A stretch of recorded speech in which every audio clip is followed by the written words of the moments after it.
Welcome to the party, pal. Your Philly Neighborhood Mastercast back with you once again with your daily dose of movie love. And boy, do I have a plethora of stories to share with you today.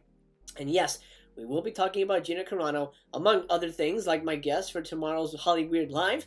And towards the end of the video, I'm going to cover the full moon Valentine's Day sale that is currently going on.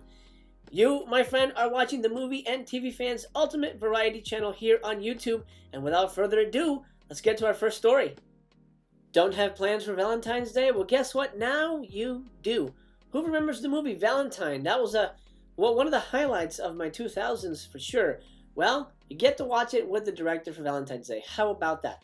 Valentine director Jamie Blanks is hosting a live commentary and Q&A for the film's 20th anniversary, according to this article on BloodyDisgusting.com by John Squires. The 2000 slasher film Valentine is actually celebrating its 20th anniversary this year. Amazing. This movie's 20 years old? Oh my god. I cannot believe that. Where does friggin' time go? That is nuts to me. Oh. The post-Scream slasher was directed by Jamie Blanks, Urban Legend, which is another great movie, and Blanks took to Twitter today to announce a 20th anniversary live commentary and Q&A event. Blanks tweets, "I'm doing a live commentary and Q&A for Valentine's 20th anniversary. It will be hosted on my mate Pizzol's, I don't know how to pronounce that, Pizzowell's YouTube channel on the evening of February 14th in the US and February 15th in Australia." That's where he's at.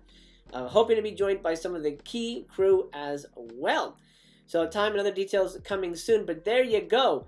That's amazing. If you don't have plans for Valentine's Day, why don't you watch I'm sure you have it on DVD, or maybe even VHS. Who knows? I have it on VHS. I have it on DVD too. I don't have the Blu-ray. I will get that soon. That's beside the point. Grab Valentine, get on Pizzowell's YouTube channel, and watch the movie with Jamie Blanks, who, by the way, little birdie told me, will eventually be on Hollyweird Live with your old pal Master Chaos. Fingers crossed it'll happen soon. I'm chatting with Jamie. He's a really nice guy. And we're in the process of scheduling it. And Jamie will join us on Hollyweird Live fairly soon. Next story. Odds are you've heard of Elisa Lam. But whether you have or you haven't, heads up. Because one of the creepiest murder mysteries ever now has a 4-part documentary on Netflix. Netflix is continuing its true crime boom with Crime Scene: The Vanishing at the Cecil Hotel, a new documentary that investigates the mysterious death of Elisa Lam, a young tourist who died at the Cecil Hotel in 2013. Crime Scene explores the notorious Cecil Hotel, where Elisa Lam vanished, unpacking its troubling history and Lam's tragic death. The new doc, which comes from director Joe Berlinger, who also did the Ted Bundy tapes, marks the first season in a new series that travels to different locations and unravels the crimes that took place there. For nearly 100 years, the Cecil Hotel has stood out as an infamous landmark in LA, to say the least, and Crime Scene is ready to explore the legacy of the hotel in the context of one of its most recent crimes. Now, the whole Elisa Lam thing is a little bit too much to unpack right here. Here's what I think you should do. After you're done with this video, go look up Elisa Lam, if you don't know what it is, and you are going to be... I can't even say the word shocked. Not even shocked. Your brain will melt at the weirdness of it. Everything about this case is so weird. I cannot wait to dig into this documentary. 4 parts. I'm going to talk about 4 hours, not only digging into the Elisa Lam situation, but the Cecil Hotel specifically. That hotel, that's where Richard Ramirez would hang out. That was his place. That was his home. The Night Stalker, that was his hangout. He lived there for a time. The hotel has some funky energy, and the stuff that happened to Elisa Lam, it's literally like something out of a movie. So do yourself a favor, go research that, and then go watch this documentary. You will not be disappointed, and hell, it'll make for some really creepy-ass entertainment. Hey pal, just a heads up, I am so close, ridiculously close to my goal. As of the recording of this video, I'm at 992. 992, I'm 8 people away from 1K. Mind is blown. Thank you to everybody who has subscribed. That means the world to me. If you're new here, or if you haven't subscribed just yet, please do consider subscribing. Hit that button. Hit the bell, because I do come at you daily. And give me a thumbs up while you're at it. That helps the video. That helps the channel in general. I do appreciate that very much. I'm at my goal. I'm pretty much there. I can taste it. I'm only a few days away from Valentine's, so if I get there, it's gotta be before Valentine's. I'm gonna bleach my beard. I'm gonna dye it pink because I gotta surprise the wife for Valentine's Day. So I think I'm there. 8 people. 8 people. Just, you know what? Just hit the button. Just do it. Get the cursor or whatever, your finger, or if you got your mouse, just go to the thing and go beep. And then, you know what? We're friends for life. I love it. Back to the stories. Looks like the Illuminati has the hot scoops. Check this out. Not only is Sonic the Hedgehog 2 happening, but Jason Momoa has been offered the voiceover role of Knuckles. Look, that's kind of perfect. In our earlier report, we reported the character description for the Knuckles character in the sequel. He is going to stay true to his video game incarnation, and also his personality will be serious in nature, but still gullible at times. Since then, the production has been in search of an actor who befits the voice of Knuckles. How about Serene McKellen? Why not? We now know who has been given the offer to voice the Red Echidna. I have no idea how to pronounce that. The Illuminati can exclusively reveal that Jason Momoa has been officially offered the role of Knuckles in Sonic the Hedgehog 2 by Paramount. Our sources indicate that the ball is in his court and that it's up to him to decide at this point. We will wait and see if he takes the role. Wow, what a cast! I was shocked when they put Jim Carrey in Sonic the Hedgehog. I was so shocked that Jim Carrey got that role. It definitely elevated the movie for me. I was going to see it anyway, but it put it in a different tier. You know what I mean? But here, if you put Jason Momoa in it, well, you put his voice in it, you're talking about, not that he's at Jim Carrey's level, but he's a well-respected actor. He's doing big-budget movies. So now you got 2 big, well-respected actors in this sequel for a video game about a blue guy who goes fast. This thing is shaping up to be quite exciting. I wonder who's going to voice Tails. I don't know if that's been cast yet or not. But Jason Momoa, you heard it here first from the Illuminati, is going to be Knuckles. Probably. I don't know. While his co-star got fired off of one show, looks like Pedro Pascal got hired onto yet another show. And this is really good news, especially if you're a fan of the original game, the first game. Pedro Pascal to star as Joel in The Last of Us HBO series based on the video game. This is an article on Deadline by Nelly Andriva. In one of the biggest TV castings of the year, the Mandalorian star Pedro Pascal is set to headline The Last of Us, HBO's high-profile series adaptation of the Sony PlayStation franchise from Chernobyl creator Craig Mazin and Neil Druckmann. I'm scared that Druckmann's involved, but I guess he would have to be as a creator. Based on the critically acclaimed video game The Last of Us, developed by Naughty Dog exclusively for the PlayStation platform, the story takes place 20 years after modern civilization has been destroyed. Joel, a hardened survivor, is hired to smuggle Ellie, a 14-year-old girl, out of an oppressive quarantine zone. Oh, looks like she's been cast. Bella Ramsey. Okay, I don't remember her from Game of Thrones, but okay, so she's Ellie. What starts as a small job soon becomes a brutal, heartbreaking journey as they both must traverse across the U.S. and depend on each other for survival. Pascal's Joel, tormented by past trauma and failure, must trek across a pandemic-ravaged America, all the while protecting a girl who represents the last hope of humanity. This marks a homecoming for Pascal, who became a household name with his role as Oberyn Martell on HBO's mega hit Game of Thrones. I don't know that he necessarily became a household name playing Oberyn. I mean, he wasn't really on there for very long. I think, I don't really think that was where it started. I think Narcos is probably where he got the most notoriety on TV, if we're being honest. Anyway, this is exciting news. I love the game. It's a hell of a story. I just really hope that when they get into the territory of the second game, they change things around, because it's just goddamn bullshit. I'm not gonna spoil anything, but fuck that game. Fuck the second one. First one's a masterpiece. Anyway, I'm excited for Pascal. I think this is great. I'm excited to see what they do with it. Mazin's Chernobyl was fantastic. So I can only hope for amazing television once The Last of Us hits HBO, which I assume is going to be sometime in the next year. Who knows? One thing I do know is that my guests for tomorrow's Hollywood Live are amazing. Hollywood Live, for those of you who don't know, is my live show every Friday at 5 p.m. PST. That's Pacific Standard Time, LA time. So whatever that shakes out for you, time zone wise, that's when the show is on. Tomorrow, I'm going to be joined by my good friend Michael Ray Bauer, and he's best known as Donkey Lips from the beloved show Salute Your Shorts. We'll be talking the show, we'll be talking being a kid actor, and we'll be talking Hollywood stories. We're also going to be joined by Raphael Sejamin, or Raphael Sejamin. I'm not sure how he pronounces it, to be honest, but Raphael's an awesome dude. He's got an amazing channel. He's got over 100,000 subscribers, so most likely you've heard of him. And we're going to be talking Hollywood news with Raphael as well. We're also going to be probably talking toys and collecting and all that good stuff, because that's sort of his bag, and his content is fantastic. I'm going to have his links as well as Michael Ray Bauer's links in the description, so go check them out, go show them some love if you don't subscribe to them already. They'll be joining me tomorrow live, Friday, February 12th, which, by the way, is Lunar New Year. Happy Lunar New Year, anybody who celebrates that.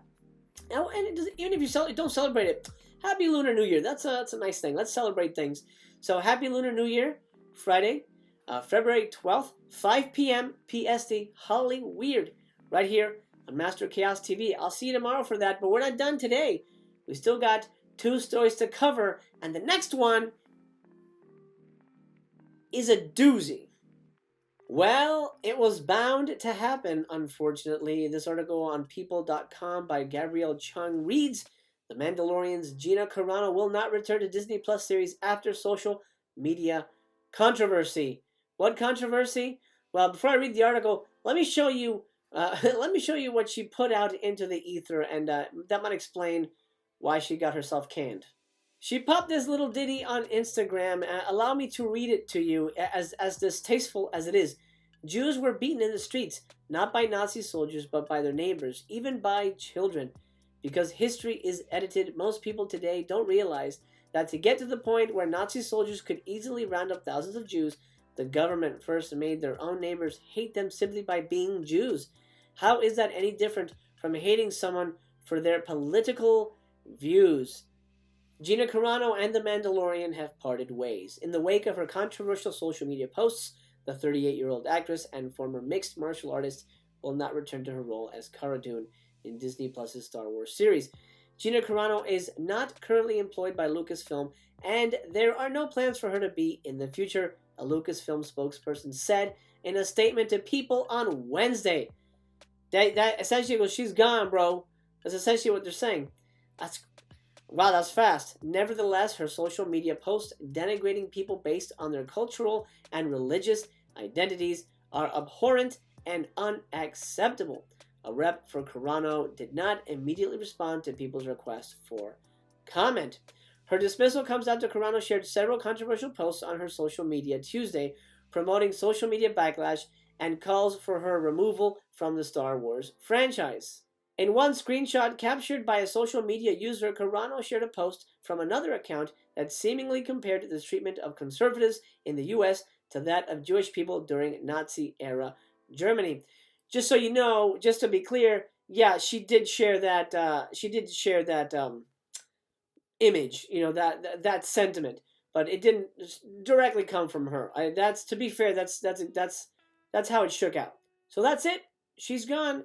She's out of The Mandalorian. She's no longer not just going to be in Season 3, but she's gone from anything Lucasfilm, as well as, I imagine, anything Disney, which is pretty much 80% of the hiring block here in Hollywood.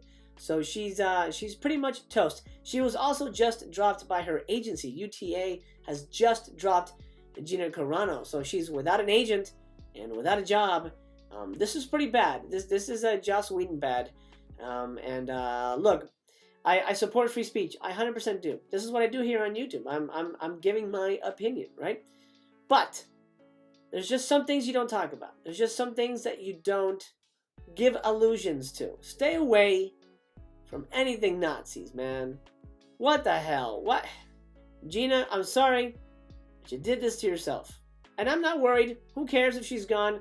I'm sure they'll come up with another cool character for us to like. Hey, Ahsoka's in action now, so we're going to see some Ahsoka action. And we'll forget all about Cara Dune as soon as that Ahsoka show hits. Honestly, I've already kind of forgotten about the character, but she did this to herself. What can you say?